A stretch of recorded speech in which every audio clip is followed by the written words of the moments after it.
வணக்கம். ஒரே ஒரு சொல்லுக்குள்ள, ஒரே ஒரு பேருக்குள்ள ஒரு பெரிய சக்தி இருக்க முடியுமா? யோசிச்சு பாருங்களேன். இன்னைக்கு நாம ஒரு பேர சொல்றது மூலமா எப்படி ஒரு ஆழமான ஆன்மீக தொடர்பை உருவாக்க முடியுங்கிறத பத்தி தான் பார்க்க போறோம். வாங்க இந்த சக்தி வாய்ந்த விஷயத்துக்குள்ள இன்னும் கொஞ்சம் ஆழமா போலாம். இப்ப இந்த வரிய பாருங்க. இறையே உன்னிலும் பெரியது உன் நாமம். என்னது? ரொம்ப ஆழமான வரி இல்ல? ஒரு நிமிஷம் நம்மள நிறுத்தி யோசிக்க வைக்குது. ஒரு பேர் அது குறிக்கிற இறைவனைய விட எப்படிங்க பெருசா இருக்க முடியும்? இந்த கேள்விக்கு பதில் தேடுறது தான் நம்மளோட இன்னைய வேலை. சரி, இந்த பெரிய விஷயத்த புரிஞ்சுக்கிறதுக்கு சுவாமி சித்பவானந்தர் சொன்ன ஒரு ரொம்ப சிம்பிளான நம்ம வாழ்க்கையில நடக்கிற ஒரு உதாரணத்தோட ஆரம்பிக்கலாம். கண்ணுக்கு தெரியாத ஒண்ணு கூட நாம எப்படி கனெக்ட் பண்றோம்னு இது ரொம்ப அழகா விளக்கும். இது ரொம்ப சிம்பிளான ஒரு லாஜிக் தான்.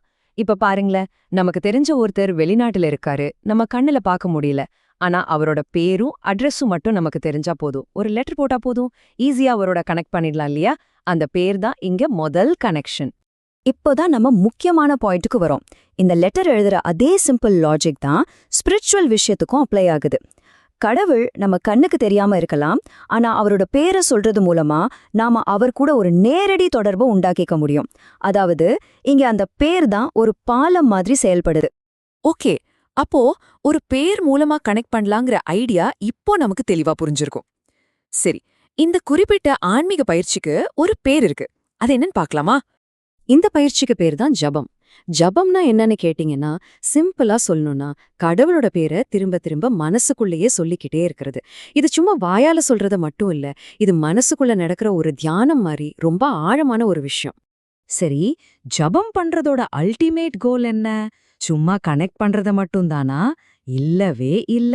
அதுக்கும் மேல நம்மளோட பழமையான ஞான நூல்கள் எல்லாம் என்ன சொல்லுதுன்னா, இது முக்திக்கான பாதையாம். இங்க பாருங்க, திருமங்கையாழ்வார் எவ்வளவு பவர்ஃபுல்லா சொல்றாருன்னு. நாராயணா அப்படிங்கிற பேர் எல்லா நலனையும் அருளையும் கொடுக்கற ஒரு சொல்லி நான் கண்டுபிடிச்சிட்டேன்னு சொல்றாரு. அப்போ அந்த பேரே ஒரு மீடியம் மாதிரி, அது வழியா அருள் கிடைக்குதுன்னு பாக்குறாங்க. இது ரொம்ப இன்ட்ரெஸ்டிங்கா இருக்குல்ல? இது இன்னும் ஒரு ஸ்டெப் மேல போது பாருங்க.